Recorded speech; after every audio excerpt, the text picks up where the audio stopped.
तो दोस्तों बहुत ही बड़ी खबर निकलकर सामने आई है। आप सभी लोग जानते हैं कि इस साल की शुरुआत में जो बाइडेन ने सत्ता संभालते ही क्वाड देशों के राष्ट्राध्यक्षों की पहली मीटिंग करवाई थी और इससे एक उम्मीद बंधी थी कि क्वाड जो अब तक इतना शक्तिशाली था, जिसने चीन को बांधे रखा था और चीन छटपटा रहा था कि क्वाड के चंगुल से कैसे निकले, वो क्वाड और मजबूत होगा। लेकिन अब ऐसा लग रहा है कि क्वाड में फूट पड़ती जा रही है। दरअसल आपको पता है कि पिछले 10 दिनों में भारत में कोरोना के किस हद तक हालात खराब थे और ऐसी स्थिति में बनता तो ये था कि जो क्वाड के देश हैं, ऑस्ट्रेलिया, जापान, अमेरिका, ये भारत की मदद के लिए सबसे आगे आना चाहिए था इन्हें। लेकिन मदद के लिए आगे कौन आया? रूस आया। यहां तक कि पाकिस्तान और चीन ने भी मदद की पहल कर दी। लेकिन उसके बाद कहीं जाकर अमेरिका जागा। चलो खैर, अमेरिका देर सवेर जागा तो सही, लेकिन जो बाकी के देश थे, जापान भारत का इतना करीबी सहयोगी माना जाता है, लेकिन जापान की तरफ से भारत के लिए कोई बड़ी मदद अभी तक भी अनाउंस नहीं हुई है। और ऑस्ट्रेलिया मदद तो क्या करेगा, उल्टा भारत से आने जाने वाली चीजों पर भी उसने फिलहाल प्रतिबंध लगा दिया है। तो यह है क्वाड देशों का रवैया। ऐसे में भारत को यह लगा कि कहीं ये क्वाड के देश ये तो नहीं सोचते कि क्वाड की जरूरत सिर्फ और सिर्फ भारत को है, इन्हें नहीं है।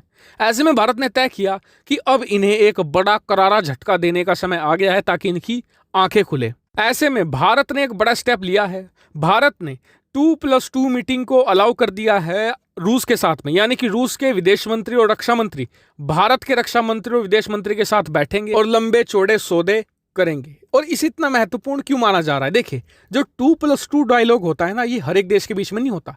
जो सबसे ज्यादा करीबी सहयोगी होते हैं उन्हीं के बीच ये डायलॉग होती है।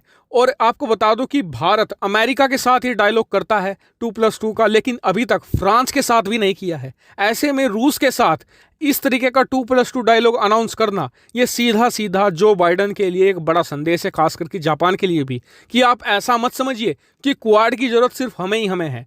क्वाड की जरूरत आपको भी उतनी है जितनी हमें है।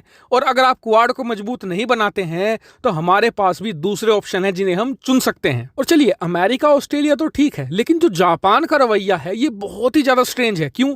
जब से शिंजो आबे जापान के प्रधानमंत्री पद से हटे हैं अपनी बीमारी के कारण और नए प्रधानमंत्री आए हैं सुगा, ये थोड़े डरे डरे रहते हैं। ऐसा लगता है कि डरते हैं चीन से। और मैंने जो भी इनका पॉलिटिकल बैकग्राउंड पढ़ा है तो वहां भी देखा है कि ये थोड़े मॉडरेट किस्म के हैं। ये हार्ड नेता नहीं है जैसे शिंजो आबे खड़े होकर चीन को एकदम मुंह तोड़ जवाब दिया करते थे, वो बात इनमें नहीं है। हालांकि भारत के इस स्टेप से आप ये मत समझ लीजिएगा कि क्वाड टूट जाएगा, भारत क्वाड से बाहर आ जाएगा, ये तो संभव नहीं है।